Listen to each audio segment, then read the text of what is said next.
bismillahi raxmaani raxiim dhammaan dhalin Soomaaliyeed waxaan rabaa darsigani in aan ku waadixino arrin ku aadan physical connectionka waxaan ka hadlaynaa halka ay kombiyuutarada ama qalabka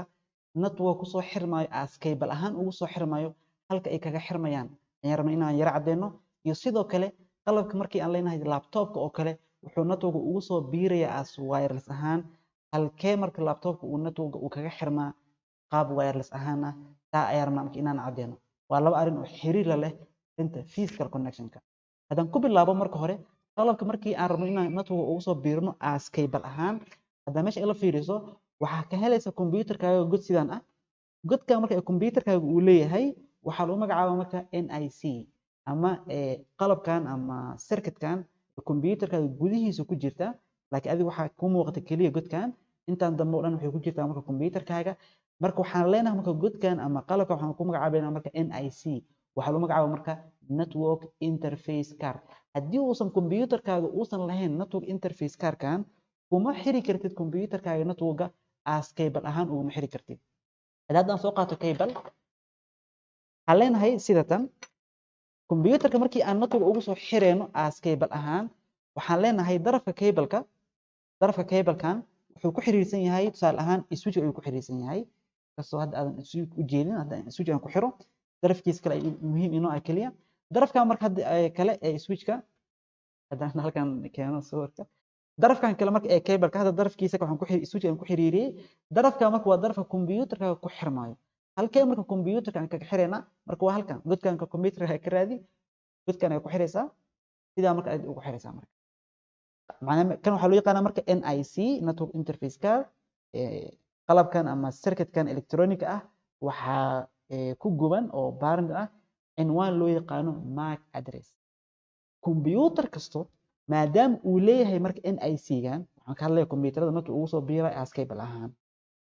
gudaha marka circuitkan waxaa ku qoran waxaa iska dhahdaa hadda serial number inkastoo serial number uusan ahayn waa cinwaan waxaa loo yaqaanaa MAC address ayaa loo yaqaanaa cinwaankaas marka MAC addresska ee ku qoran gudaha circuitkan waa cinwaan kombiyuutarkas u gaar ah shirkadaha marka sameeyo qalabkan ama circuitkan ee NIC-ga markay circuitka ay sameynayaan waxay circuit kasto ay kusoo qorayaan addresskaas marka waxaa loo yaqaanaa MAC address kombiyuutarkaaga wuxuu leeyahay MAC address kombiyuutarkayga wuxuu leeyahay MAC address any computer oo NIC wuxuu leeyahay MAC address u gaar ah ayuu leeyahay ma jiro marka dunida laba MAC address oo isku mid ah ma jira marka darsigan hadda kaama rabo inaad kusii fakirto oo aad kusii wareerto MAC address laakiin kaliya waxaan kaa rabaa inaad ila fahanto NIC waa maxay waa iyo halka uu cable-ka aan kaga xirayno kombiyuutarka okay kaba soo qaad marka waxaan doonaynaa inaan laptop ku xirno network laptop waxaan rabnaa inaan network ugu xirno as wireless ahaan maadaama as wireless ahaan aan network ugu xirayno wirelesska wuxuu isticmaalaa sidoo kale NIC gudaha kombiyuutarkaaga gudihiisa waxaa ku jiro circuit lamida circuitka aan aragnay circuitkaas marka waxay qaabilsan tahay sidoo kale in kombiyuutarkaaga uu ku xirmo network as wireless ahaan ugu xirmo marka qaar waxaad arkaysaa gaar ahaan kombiyuutarada desktop ee lagu isticmaalo office-ka oo kale ma support gareeyaan wireless sababtu waxay tahay waxaa ka maqan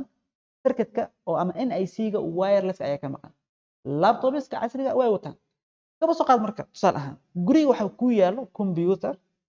kombiyuutarkaas wireless ma support gareeyo macnaheedu waxay tahay waxaa ka maqan NIC-ga wirelesska ayaa ka maqan kombiyuutarkaaga waxaadna doonaysaa inaad kombiyuutarkaaga ku xirto network as wireless ahaan waxaa xal ah marka inaad isticmaasho external adapter inaad isticmaasho yani qalab saan oo kale ah qalabkan marka wuxuu kuu suuragelinayaa haddaan darafkiisa aan soo qaadno darafkiisa marka waa USB hadda meeshan ila aragto darafkiisa waa kan USB weeyaan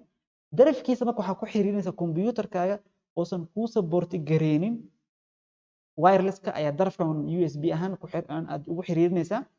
qalabkan marka wuxuu kuu suuragelinayaa marka in kombiyuutarkaaga aad ku isticmaali karto wireless hadda kan waxaan lagu magacaabaa Alpha card dhowr nooc ayaa jiro shirkado badan ayaa soo saara marka waxaad ka helaysaa marka ragga gada kombiyuutarada ama meelaha lagu gado kombiyuutarada iyo qalabka electronic aad ka helaysaa haddii markaad u baahan tahay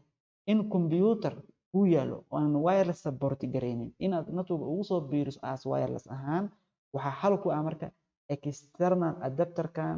ee wirelesska inaad isticmaalo marka waxaan isleeyahay inaan kala baranay